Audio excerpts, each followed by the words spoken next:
Hey everyone, if you're facing the annoying Fortnite install error IS-IN-FC03, don't worry, I've got a couple of quick solutions that can help fix this. Let's dive right in. First, open your browser and search for Cloudflare Warp. Go ahead and download it. Once it's installed, open the app and click on the settings icon. Make sure the setting is set to 1.1.1. with Warp.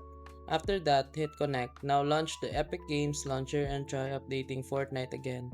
This should solve the issue, but if it doesn't, don't worry, we have another solution. If the first solution didn't work, let's try using Proton VPN.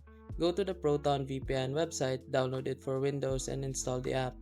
Once it's set up, choose a server that's closest to your location, then open the Epic Games launcher again. Search for Fortnite and hit install. With Proton VPN active, you should be able to install the game without any errors. And that's it, two simple ways to fix the Fortnite install error IS-IN-FC03. If this helped you out, drop a like, leave a comment, and don't forget to subscribe for more tips. Catch you in the next one.